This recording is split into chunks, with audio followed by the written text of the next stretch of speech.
This 1908 portrait of three students looks bright until you see the book's spines. The photographs seem to capture something hopeful. Three young people in their Sunday best, sitting straight on a wooden bench, textbooks open across their laps. A classroom portrait celebrating education and progress. Until Dr. Maya Richardson noticed what was written along the edges of those books. Then everything the image claimed to show began to unravel. Maya Richardson had spent 12 years as a curator of African American visual culture at a regional museum in Montgomery. She specialized in photographs from the Reconstruction and Jim Crow eras, those decades when the camera became a tool for both documentation and erasure. This particular image arrived in a donation from the estate of a white family whose patriarch had served on the county school board in the early 1900s. Tucked into a leather portfolio alongside architectural drawings and budget reports, the photograph seemed like an afterthought. Just another record of a functioning colored school, proof that the system worked, that separate really could be equal. But Maya had learned long ago that photographs from this era rarely showed what they pretended to show. She placed the print under the museum's digital scanner, adjusting the lamp angle to reduce glare from the glossy surface. The image was remarkably well preserved. Three students, probably between 12 and 16 years old, sat on a bench against a whitewashed wall. The girl on the left wore a high-collared dress with careful pleats. The boy in the middle held his book with both hands, spine facing outward. The third student, another girl, had positioned her textbook at a slight angle, as if the photographer had just told them to arrange themselves naturally. Maya zoomed in on the book spines. The middle student's textbook read, Advanced Grammar for Secondary Schools. The title seemed standard enough. But as Maya increased the magnification, she noticed something odd about the lettering. The font looked hand-painted, slightly irregular, as if someone had carefully traced over existing text. She moved to the book held by the girl on the right. Principles of Natural Philosophy, Volume 2. Again, that same hand-painted quality. And beneath the newer lettering, barely visible in the high-resolution scan, she could see the ghost of previous text, embossed letters that read, Property of Tuscaloosa Central Academy. Tuscaloosa Central Academy. Maya knew that name. It was a white school that had closed in 1906 after a new facility opened across town. She leaned back from the screen. Her pulse had quickened the way it always did when an image revealed more than its surface claimed. These students were not simply holding textbooks. They were holding books that had been stripped from a white institution, recovered or relabeled, and handed down to a colored school as if they were new provisions. The photograph, meant to document educational opportunity, had accidentally documented theft. Or more precisely, it had documented a system that called itself equitable, while literally giving black children the cast-offs from white classrooms. This was not just a pretty old photograph. Something here was very wrong. Maya Richardson was not easily surprised. She had cataloged images of chain gangs disguised as civic labor projects, portraits of domestic workers posed like family members, school pictures where children's clothing revealed months of wear despite claims of adequate funding. But this photograph bothered her in a specific way. It was so earnest. The students looked genuinely proud. They had dressed carefully, positioned themselves with dignity. Someone had told them this picture would matter, that it would prove something about their school and their futures. And all along, the evidence of systemic betrayal sat right there on the spines of their books, visible to anyone who cared to look closely. She removed the print from the scanner bed and turned it over. On the back, in faded pencil, someone had written, Oakwood Colored School, Spring Term 1908, Miss Hattie Simmons, Teacher. Below that, in different handwriting, darker ink, Submitted for county report, education expenditures equal across districts per state mandate. Equal expenditures. That phrase appeared in Alabama education codes throughout the early 20th century, a legal fiction that allowed white officials to claim compliance with post-Reconstruction requirements while funneling resources almost entirely to white schools. Maya had seen the accounting tricks before in other archives. Expenditures were reported as equal by valuing second-hand materials at their original purchase price, or by counting buildings that no longer existed, or by inflating teacher salaries in colored schools on paper while paying them half in practice. But she had never seen the lie made so visually explicit.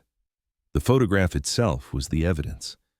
She pulled out her phone and photographed the notes on the back, then carefully slid the print into an archival sleeve. Over the next hour, she worked through the rest of the portfolio. Budget ledgers from Tuscaloosa County, 1906 through 1910. Line items for textbook procurement, facility maintenance, teacher compensation. Everything labeled by school and district. The numbers looked balanced at first glance, the kind of neat columns that would satisfy a cursory state audit. But Maya noticed that Oakwood Colored School and 3 other black institutions were grouped together under a single line, while each white school received individual entries. The lumped funding made it impossible to verify actual per-student spending. She needed help. Someone who knew not just the history, but the specific mechanisms of educational fraud in early 20th century Alabama. The next morning, Maya called Dr. Leon Chambers, a historian at Tuskegee University who specialized in the economics of segregation. They had worked together once before on an exhibition about agricultural extension programs that systematically excluded black farmers. Leon agreed to meet her that afternoon in his office, a cramped room lined with filing cabinets and stacks of bound ledgers that he collected from defunct county offices. Maya spread the photograph on his desk alongside the budget reports. Leon studied the image for a long moment, then reached for a magnifying glass from his drawer. He traced the outline of the book spines with one finger, not quite touching the surface. Tuscaloosa Central, he said quietly. That school closed in 1906. I know because they built a new campus on the north side, much larger. The old building became a warehouse. And the books? Maya asked. Standard practice, Leon said. He opened one of his filing cabinets and pulled out a folder labeled Resource Allocation 1890-1920. Inside were photocopies of county minutes, school board correspondence, and inventory lists.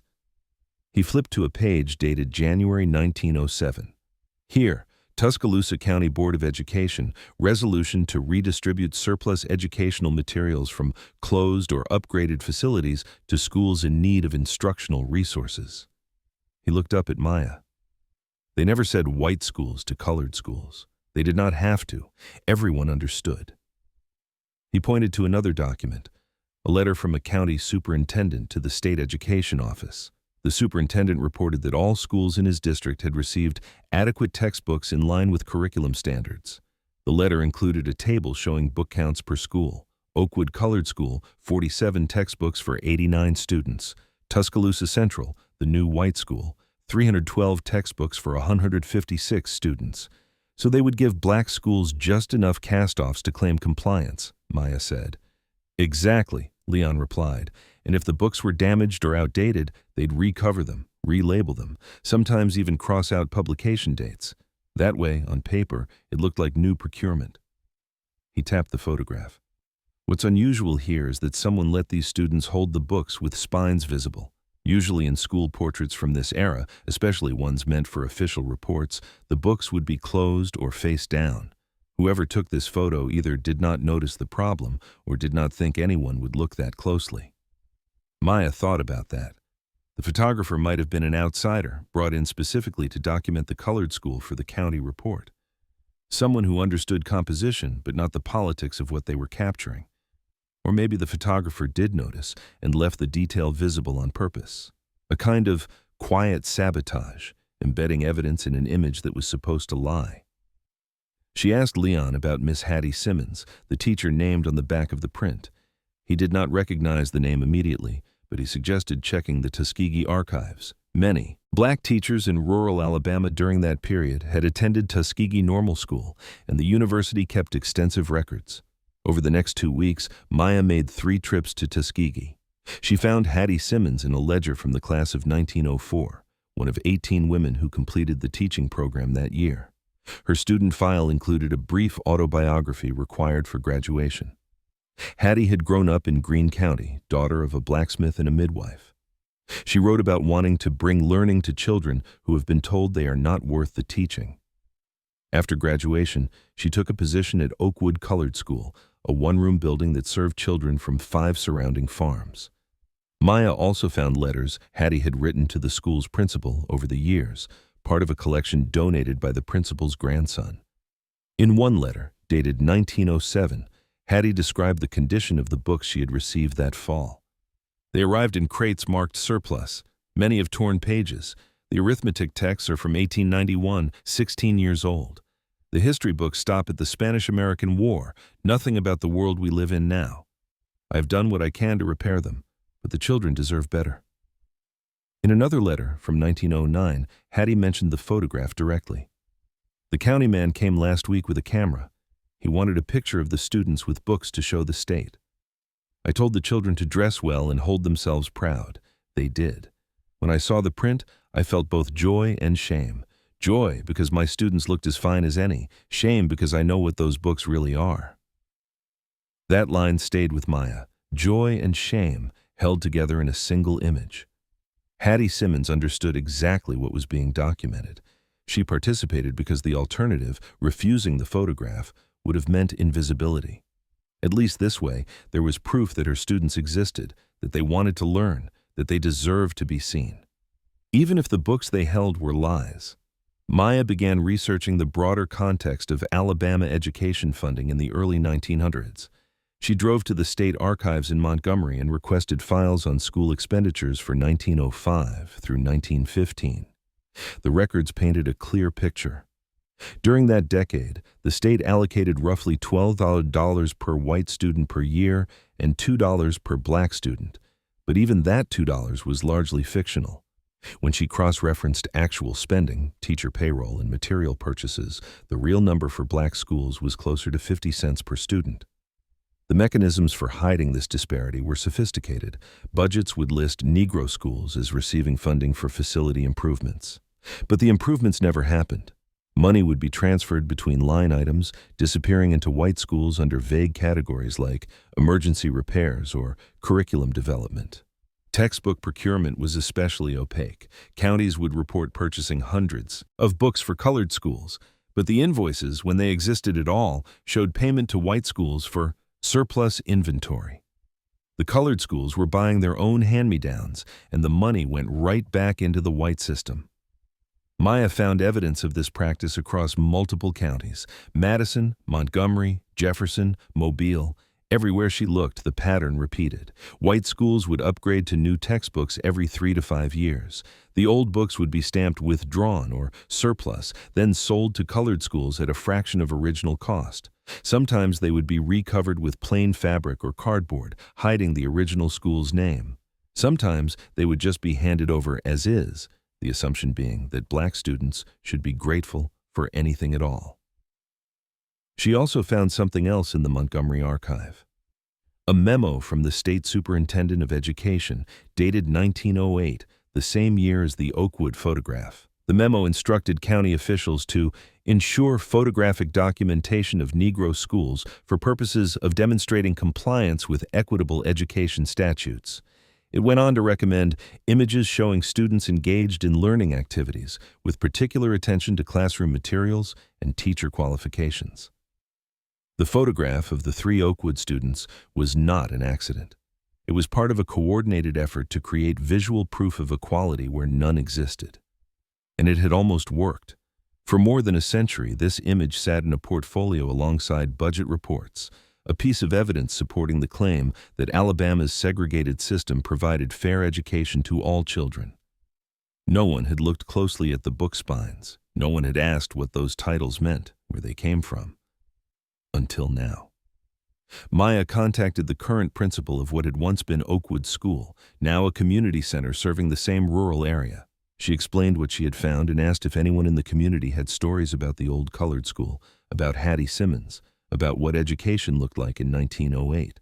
The principal connected her with Mrs. Lorraine Hicks, a woman in her 80s whose grandmother had attended Oakwood as a child. They met on a Saturday morning in the community center's library, a bright room with new computers and shelves full of recent books. Mrs. Hicks brought a shoebox of old photographs, none as clear or formal as the 1908 portrait, but all showing the same basic reality. Children in worn clothes, holding battered books, standing in front of a building that needed paint. Mrs. Hicks pointed to a young girl in one photo, maybe 7 years old. "That's my grandmother, Ruth. She talked about Miss Simmons all her life, said she was the best teacher she ever had, even though the school had almost nothing." Maya showed Mrs. Hicks the 1908 portrait and explained what she had discovered about the textbooks. Mrs. Hicks studied the image, her expression unreadable. Finally, she said, "My grandmother told me they would get books from the white school. She said sometimes the books would have notes written in the margins, mean things, words she would not repeat. Miss Simmons would cover those pages with paper, paste them over so the children would not have to see. She tried to protect them, but they knew. Everyone knew." Mrs. Hicks paused, then continued. "But my grandmother also said that Miss Simmons made them feel proud anyway. She told them that education was not about having new books or fancy buildings. It was about what you learned and what you did with it. She said that even with hand-me-downs they could still outthink anyone who underestimated them." Mrs. Hicks smiled faintly. "My grandmother became a teacher too later on. She taught in the same building until they finally integrated the schools in 1968. She always said she was trying to live up to Miss Simmons." Maya asked if she could include Mrs. Hicks and her grandmother's story in an exhibition about the photograph. Mrs. Hicks agreed immediately. "People need to know," she said. "Not just that it was bad. Everyone knows it was bad. They need to know how it worked, how they lied with budgets and books and pictures, how they made it look equal when it never was." Maya returned to the museum and began planning the exhibition. She wanted to center the photograph but surround it with the evidence that made its lie visible. Budget ledgers showing the funding disparities, letters from Hattie Simmons describing the condition of materials, inventory lists proving that Tuscaloosa Central's surplus became Oakwood's curriculum. She also wanted to include contemporary images, showing what those same textbooks looked like when they arrived at white schools, crisp and new, versus how they looked years later when they reached black students. But as soon as she proposed the project to the museum's board, she ran into resistance. The board met on a Thursday evening in the museum's conference room. Maya presented her findings, projecting the 1908 photograph on the screen and walking through the evidence step by step. She explained how the image had been used to support fraudulent claims of educational equity and how bringing that fraud to light could reshape public understanding of segregation's mechanics. 3 board members, all white, all from families with deep roots in Alabama, listened politely but looked uncomfortable. One, a real estate developer named Mr. Patterson, spoke first. "I think we all agree that segregation was wrong," he said carefully, "but I'm concerned about how this will be received. The photograph shows 3 young people who look happy and hopeful. If we tell visitors that the whole thing was a lie, are we taking something away from them, from their dignity?" Maya had expected this. "With respect, Mr. Patterson, their dignity is not in question. What's in question is the system that tried to use their dignity as a cover story." Hattie Simmons knew what she was participating in. She did it because the alternative was worse. But she also left us a record, in her letters, of how much it cost her. We owe it to her and her students to tell the truth. Another board member, a retired teacher named Mrs. Caldwell, nodded. "I understand Maya's point, but I also think we need to be strategic.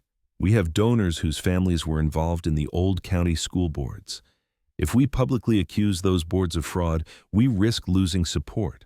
Can we present this as more of a general historical context piece, rather than a specific indictment?" Maya felt her frustration rising, but kept her voice steady.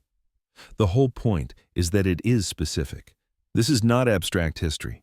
This is a documented case of officials using fake accounting and recycled books to claim compliance with the law, and then using photographs to make it look real. If we soften that, we are just continuing the cover-up." A third board member, Dr. Reeves, a historian from a local college, spoke up. "I think Maya is right about the facts, but I also think we need to consider the audience. A lot of visitors come to this museum for inspiration, for stories of resilience and progress. If we lead with fraud and betrayal, we might lose them before they understand the resistance and agency that also existed. Could we frame the exhibition differently? Maybe start with the students' pride and Hattie Simmons's dedication, and then layer in the systemic issues?" Maya thought about that.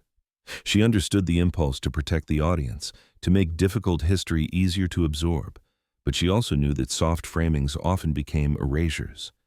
"I can start with resilience," she said, "but I won't hide the violence. That photograph is both. It's proof of what black educators and students accomplished despite everything, and it's proof of the lie the system told about itself. We need to show both." The discussion went on for another hour. Finally, the board agreed to move forward with the exhibition, but they asked Maya to include a strong opening section celebrating Hattie Simmons and her students before revealing the textbook fraud. They also asked her to include a statement from a descendant, someone who could speak to the legacy of those early educators. Maya agreed, with the condition that the exhibition would not downplay the systemic nature of the fraud or the deliberate use of the photograph as propaganda. Over the next 6 months, Maya built the exhibition. She worked with a designer to create a large backlit display of the 1908 photograph, with interactive elements that allowed visitors to zoom in on the book spines and see the hidden text beneath the relabeling. Beside the photograph, she mounted the budget ledgers, with clear annotations showing how the numbers masked real spending. She included excerpts from Hattie Simmons's letters, printed on the walls in her own handwriting, photocopied from the Tuskegee archives, and she included a video interview with Mrs. Lorraine Hicks, sitting in the community center library, talking about her grandmother Ruth and the legacy of Oakwood School. In the video, Mrs. Hicks held a copy of the 1908 photograph and said, "My grandmother never saw this picture until much later in her life, but when she did, she cried. Not because it was sad, but because she recognized the girl on the left. That was her best friend, Violet. Violet only went to school for 3 years before she had to start working full-time. But my grandmother said that Violet never forgot what Miss Simmons taught her. She could read and write her whole life, even though she never had more than those 3 years. That's what Miss Simmons did, with hand-me-down books and a building that leaked when it rained. She gave them something no one could take back." The exhibition opened in the spring. It drew large crowds, including school groups and educators from across the state. Many visitors spent a long time in front of the photograph, reading the annotations, comparing the book spines to the inventory lists. Some took photos of the display with their phones, posting them online with captions about things they had never learned in school. But there was also backlash. 2 opinion pieces appeared in the local newspaper, both written by descendants of early 20th century school board members. The writers accused the museum of rewriting history and vilifying well-meaning officials who did the best they could with limited resources. They argued that textbook sharing was a practical solution in a poor state, not evidence of racism. Maya responded with a letter to the editor. She did not engage with the tone of the criticism. She simply laid out the numbers. Per student spending in white schools versus black schools. The percentage of surplus books that flowed in only one direction. The county reports that claimed equality, while photographs like the one in the exhibition accidentally documented the opposite. She ended the letter with a question. If the system was fair, why did officials feel the need to recover and relabel the books? Why hide where they came from?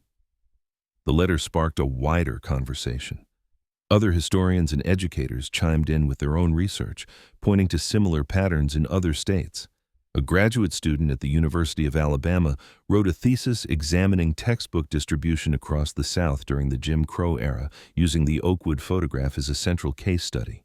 A documentary filmmaker contacted Maya about including the story in a film about educational inequality. And then something unexpected happened. A man named James Whitfield reached out to the museum. He was a descendant of the original photographer, a white man named Thomas Whitfield, who had operated a studio in Tuscaloosa in the early 1900s.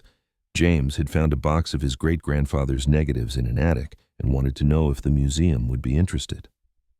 Among the negatives were several other images from Oakwood School, including one that showed Hattie Simmons standing beside her students, and another that showed the interior of the classroom, the books stacked on a rough wooden shelf. Maya arranged to meet James and examine the negatives. When she saw them, she understood why Thomas Whitfield had left the book spines visible in the original portrait. One of the other negatives showed a close-up of the bookshelf, the spines clearly labeled with the names of white schools: Tuscaloosa Central, Northside Academy, Fairhope Preparatory. It was not an accident. Thomas Whitfield had documented the fraud deliberately. James handed Maya a small journal that had been with the negatives. It was Thomas's daybook, where he recorded his jobs and his thoughts about them. The entry for the Oakwood shoot, dated April 1908, read, "County hired me to photograph the Negro school for their report. They wanted proof of adequate resources. I did what they asked, but I made sure to include what they did not want seen. If anyone looks close, they will know the truth." Maya felt a strange sense of completion. The photograph was not just a lie. It was also an act of resistance. Thomas Whitfield, operating within the system, had left a record of the system's betrayal. And now, more than a century later, someone had finally looked close. The new images in the journal became part of the exhibition. Maya added a section about Thomas Whitfield, acknowledging the complexity of his role. He had worked for the county, had profited from documenting segregation, and yet he had also chosen to embed evidence of fraud in images meant to perpetuate that fraud. It was a small act, but it mattered. It meant that the truth had been there all along, waiting. In the final room of the exhibition, Maya placed a series of contemporary photographs showing schools today, both in Alabama and across the country. She included images of crumbling buildings in underfunded districts, classrooms with outdated textbooks, students using materials that should have been replaced years ago. Beside these images, she placed a simple text panel. The mechanisms change. The pattern persists. Visitors left the exhibition talking. Some were angry. Some were sad. Many were surprised, not by the existence of inequality, but by the precision of the fraud, the way the system had built itself to look fair while being anything but. The way photographs had been weaponized as proof of compliance, and more than a few visitors lingered in front of that original 1908 portrait, looking at the three students on the bench, the books in their laps, the pride in their posture. They saw it differently now. They saw the resilience and the betrayal together, inseparable. They saw Hattie Simmons's choice to participate in the photograph, knowing what it would be used for, but also knowing that her students deserved to be seen. They saw Thomas Whitfield's choice to leave the evidence visible. And they saw the question the image asked then and now: how many other photographs are lying to us? How many other systems have hidden their violence in plain sight? Maya gave a talk at the museum 6 months after the exhibition opened.